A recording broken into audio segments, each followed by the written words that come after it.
Good morning and welcome back. This is Rise and Shine on a beautiful Thursday morning, and as we did promise at the very beginning of the show that we're going to talk about a very important event that's going to take place in the 26th and the 27th in Japan, and that's the G7 summit. And how this is going to be important to Sri Lanka is that our President Honorable Maithripala Sirisena is going to make history as becoming the first head of state in Sri Lanka ever to be invited as a guest to G7 summit this year, which is going to happen in Japan. So we are going to take a look and we're going to talk about this summit, how it's going to be important to the island nation, and to give you all the updates and to talk about this, we do have Mr. Amraj Wad, the Director General of East Asia and the Pacific, and also we have Mr. Sugeswara Senadira, the International Media Director to the President. Good morning to you, Wad. Good morning. Good morning to have you. And also, Mr. Arjun, we just asked the first question. Now, the G7, we've heard about that. We are familiar with the term. Could you give us a little bit of a description about this G7 and the G7 summit? Yes, thank you. First of all, let me give you an overview of this G7 and the G7 outreach session. The G7, of course, as you are aware, this group of 7 countries, as major main industrial countries, major economies of the world. So, which represent, I think, 64% of the net wealth of the global wealth, and also which represents also 46% of the world GDP. So, so this is a very important group of countries who are meeting annually. Then this, as you are aware, the main countries: Japan, Canada, France, Italy, United Kingdom, and USA, and also the EU is also a part of it as represented by in the G7. Traditionally, they have different agendas for their meeting. Of course, global economy, climate change, and development, and all. They are talking about under those themes. This time, the Japan is the president of the G7 countries. So, the Japan's presidency has some priority themes. So, which important of those themes, of course, is a quality infrastructure for the globe, for the world, and also global health and the women empowerment. So, these are the main priorities of this time summit, G7 summit. So, when I come to the G7 outreach session, this is the presidency invites the selected countries from the region or as they wish. So among them, that Sri Lanka has been invited this time, has been identified, because this summit is G7 summit is going to be held first time in 8 years in Asia. So that's the importance, and then the Sri Lanka has been identified as one of the important country in the Asian region to contribute to this major summit. So then outreach outreach meeting will be held on 27th of May. So there are countries, some countries have been invited. Laos. As a chair of ASEAN country, because they have invited the countries who are heading the major regional organizations. And also the Indonesia, Bangladesh, and also these Papua New Guinea, because Papua New Guinea is the chair of the Pacific Islands Forum, and from Africa, Chad has been invited because they are the chair of the African Union. So it's a very and also in addition they have invited all the leading international organizations. Like United Nations, OECD, IMF, World Bank, and all ADB, and all these leading international organizations. So it's an expensive gathering, of course. Yes. So Sri Lanka should be proud. His Excellency the President has been invited for this historic event. It's a historic opportunity. Exactly, Sri Lankans are really honored to be invited as one of the Asian countries, because we don't have any other Asian countries like India, Pakistan. They're not there, they're not invited, and here we are there. Sri Lanka is there. Would like to turn to Mr. Sugizwara, and actually, like we did mention that Sri Lanka was selected. How actually Sri Lanka got the chance, the opportunity of getting into the G7 Summit 2016? I think that this is a recognition of Sri Lanka's current stability, political stability, peace in the country, and also the steps the government has taken to strengthen democratic institutions. Establishment of Constitutional Council and the various councils under it, the Police Commission, the Judiciary Commission, then Elections Commission, Public Service Commission, and so on. These are the basic fundamental pillars of democratic system. So establishment of these means we have taken a rapid step towards to restoration of democratic values, which have been declining for quite some time.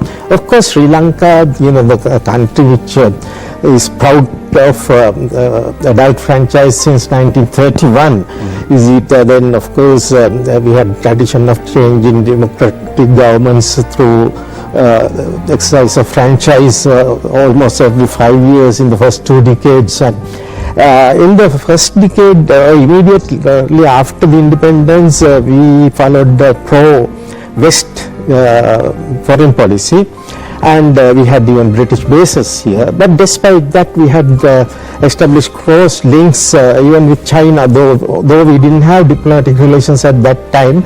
Economic diplomacy was given priority even at that time, and then Trade Minister R.J. Senanayake went to China to sign the Rubber Rice Pact, which helped us immensely. Subsequently, after recognition of the Soviet Union in mid-50s, and then of course we played a major role in international forum. Then we became the head of the non-aligned movement in mid-70s. But as I mentioned earlier, then there was few faults in the directions you have taken, and unfortunately some of the nations in the world did that with suspicious eye. But in recent months, the last 16-17 months, we have re-established those friendships. We have extended the hand of friendship to all nations. And our Asia-centric middle path foreign policy has been recognized world over as the best way to go forth and ensure the political stability of the country. And at the same time, President often mentioned that we do not have enemies in the world. Our foreign policy means we are friendly with everybody. So whether it's India, China, US, or any Western powers, we are friends of all of them. In fact, this is not the first summit President has been invited. Just last week, he attended the anti-corruption summit in London. David Cameron, he described, introducing President Maithripala Sirisena as the champion of anti-corruption drive. That's a recognition we have, and this G7 invitation too results of that development. Right. So, Mr. Ajwad, now tell us now, this year we'll be attending the summit, and what are the indirect and the direct benefits that the Sri Lanka will be having after attending this summit? Yes, it's an important question, of course. As I earlier explained, now this summit or the outreach session is going to have 2 sessions from 27th. The first session is a kind of roundtable conference. Yes. With the participation of all G7 head of states and head of governments, and other invited countries and also heads of international organizations, including Ban Ki-moon. Mr. Ban Ki-moon is attending from UN and other heads of organizations. The agenda for this first session is the quality infrastructure, to addressing the needs of quality infrastructure. And also the second item of the agenda is to securing the sea lanes, the maritime cooperation. Right. So that is the first session, and then there will be a photo session after that, and there will be a lunch-on session, that means a working lunch. There they will be discussing on sustainable development goals, because you know that recently UN adopted the 2030 sustainable development goals. So they will be discussing on that, but with particular focus on the health and the women empowerment. So that's going to be the focused discussion on those topics. So now this is a great opportunity for Sri Lanka to project ourselves and then to play a role in the whole process. As Mr. Senadira mentioned, that the Prime Minister Abe of Japan has invited our president. There is a very specific purpose for that. I think he has mentioned in his letter. I think in that context, I think he has invited our Excellency the President Maithripala Sirisena. I can quote that the letter from from his letter. So the Prime Minister Abe says, I quote, "I am deeply impressed by the sincere efforts for reforms that Your Excellency has made since you came into office, promoting reconciliation and economic growth in tandem. I am confident that the people of Sri Lanka will regain solidarity and send out radiance as a nation of shining land, Sri Lanka, under Your Excellency's new vision of nation building."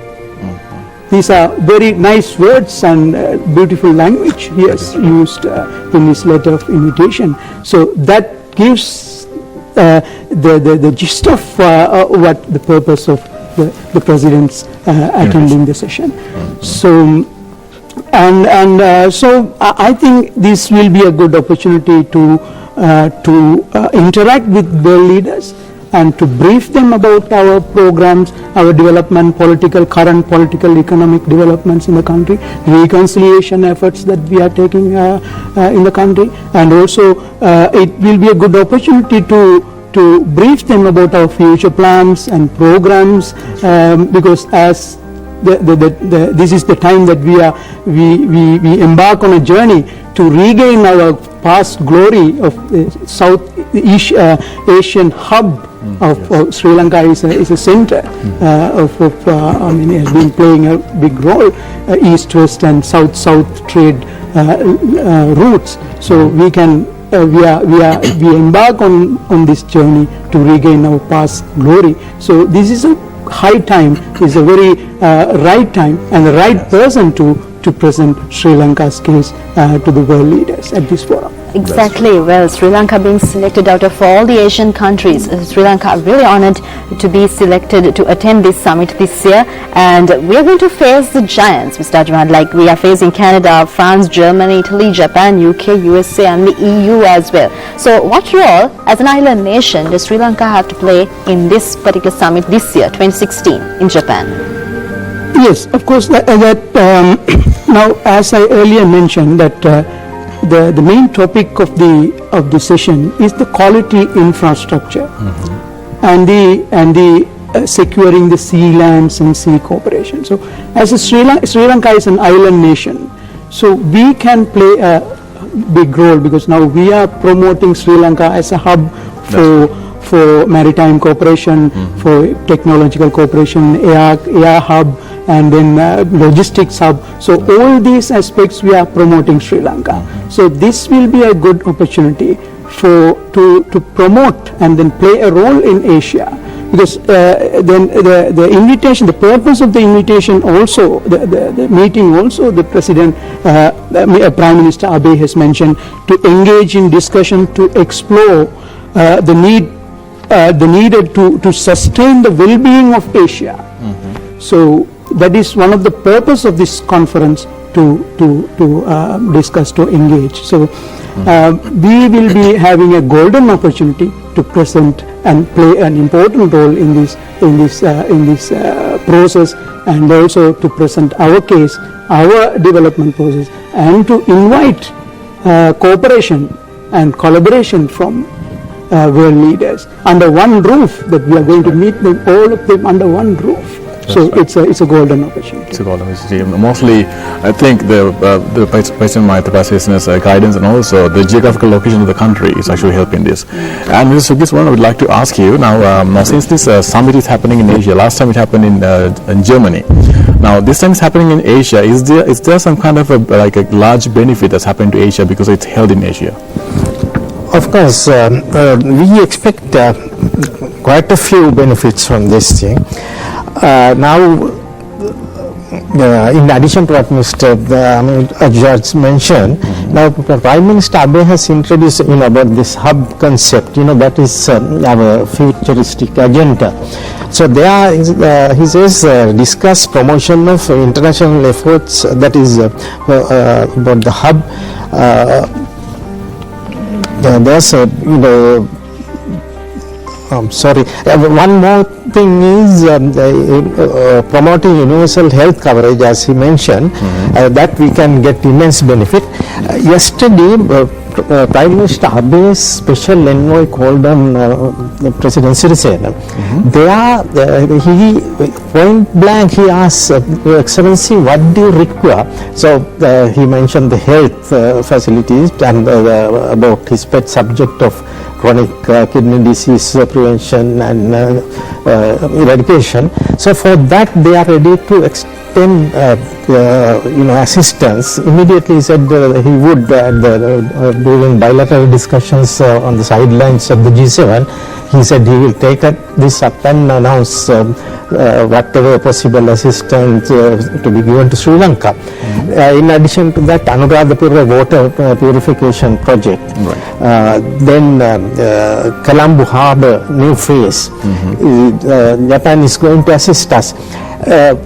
In addition to that, Japan is looking at Sri Lanka as the regional hub for safety and security of the sea lanes, because SDGs 2030 Sustainable Development Goals, that is part of the entire economic cooperation to attain those things, and in that the sea lanes are of immense importance to Japan as well as the Western countries, and we are rightly situated geographically. We are lucky to be so close to the international sea lanes.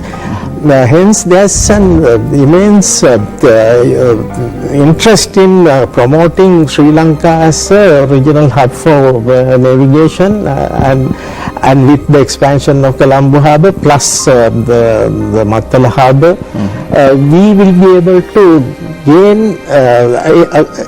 At the same time, we are planning to have some few economic zones too, in Mattala as well as in the eastern coast of Sampur.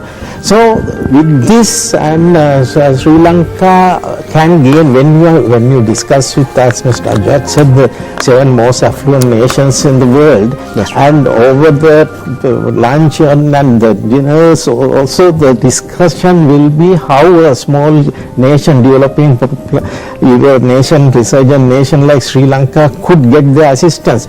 So the issues like the lifting of the fish ban and the GSP plus the restoration of the duty concession, all these things came about through such discussions. So we can gain a lot from attending such a summit. So yes, G7 summit which is going to happen on the 26th and the 27th of May this year in Japan. We were talking about this summit and how beneficial it's going to be to Sri Lanka as an island nation attending the summit for the very first time in history. So before we wind up the program, would like to turn to Mr. Ajwad, and once again, like we did talk about the benefits that Sri Lanka is going to gain from the summit, and this summit is only for 2 days, and actually what's going to happen after the summit, that's the most important thing. How Sri Lanka is going to face the other countries, the bilateral connections, the help that we are going to get from these countries, how it's going to be after the summit. Well, as I told you, this summit is the first day, 26th, that is among the G7 leaders, and this is a part of their program outreach session with other leaders. So there are two things. So and now this will be after the summit. Of course, now we will be having bilateral discussions with Prime Minister Abe, and then after the meeting, outreach meeting, and then with other leaders in Asia and all. So then this will be there will be an outcome of this outreach session. There will be that will be issued. So then that outcome will be followed up. So then we will be closely following it up with those countries, the outcome of this meeting. So that's very important, to follow up the outcome and take stock in the future what progress has been made. So that will be a good process to engage with these countries, and we have ambitious programs like megapolis and sweet city, port city project, and the Hambantota port projects, and also these are much relevant to this topic, this quality infrastructure, because we need quality infrastructure for these projects. So we will be closely following up, because we have already embarked on these projects. So this is a good opportunity to get the assistance and the cooperation and collaboration of those countries when we follow up. So, and also one more thing I just add, because this is going to be and also the luncheon session will be focusing on this sustainable development goals and the health and women. As our Excellency the President was a champion of this health sector when he was the Minister of Health, and he was awarded also international prestigious award for the WHO World Health Organization award for World No Tobacco Day award in 2013 award, and also he got the 2013 Harvard Ministerial Leadership in Health award for his innovative leadership in health sector. Well, he will be the right person to discuss about the health when they are talking about the health issues and the sustainable development. So this is a good opportunity for him to share his experience and his future plans for the country and the region. Yes, exactly. His Excellency attending the G7 Summit 2016. We are going to make a history in Sri Lanka when it comes to attending the summit for the very first time in the history, and also it's going to be the last time that President Barack Obama is going to be in the G7 Summit, as well as the first time the Canadian Prime Minister is going to attend the G7 Summit. And those are the importances of this G7 Summit 2016, which is going to happen in Japan. And we would like to thank Mr. Amir Ajwad, the Director General of East Asia and the Pacific, and also Mr. Sugiswara Senadir, the International Media Director to the President, for being with us today on Rise and Shine and to brief us about the G7 Summit 2016. Thank you very much. But yes, it's bye-bye time. It's bye-bye time, of course. So don't forget those who are affected by the flood, so it's up to you to make some change for them. And with that advice, we're going to say a goodbye to you and be having hoping the best to happen in Sri Lanka. Because